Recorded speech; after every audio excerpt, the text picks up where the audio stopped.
ప్రతిరోజు 2-3 ఖర్జూరాలు తినేవారికి అనేక ఆరోగ్య ప్రయోజనాలు ఉన్నాయి.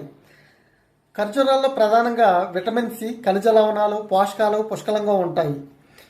ఇందులో ఉండేటువంటి విటమిన్ సి మరియు ఖనిజాలు శరీరంపై ముడతలు రాకుండా అడ్డుకుంటాయి. ప్రతిరోజు 2-3 ఖర్జూరాలు తినేవారిలో జీర్ణ వ్యవస్థ మెరుగుపడుతుంది, కడుపు శుభ్రంగా ఉంటుంది. ఇందులో ఉండే ఖనిజ లవణాలు మరియు యాంటీ ఆక్సిడెంట్లు, విటమిన్ సి బాడీని హైడ్రేట్ గురి అవ్వకుండా, వడదెబ్బలు తగలకుండా శరీరాన్ని రక్షిస్తూ ఉంటుంది. ఎవరైతే నీరసించిపోతారో వారికి తక్షణమే శక్తి లభిస్తుంది. ఇందులో ఉండేటువంటి విటమిన్ సి మరియు ఖనిజ లవణాలు, పోషకాలు మానసిక ఒత్తిడి నుంచి మనిషిని ఉత్తేజపరుస్తూ ఉంటాయి. ఎవరైతే రక్తహీనతతో బాధపడుతూ ఉంటారో వారికి పుష్కలమైన రక్తం లభిస్తూ ఉంటుంది. ప్రతి ఒక్కరు కూడా ప్రతిరోజు క్రమం తప్పకుండా 2-3 ఖర్జూరాలు తింటే ఈ అన్ని రకాల ప్రయోజనాలు చేకూరుతాయి.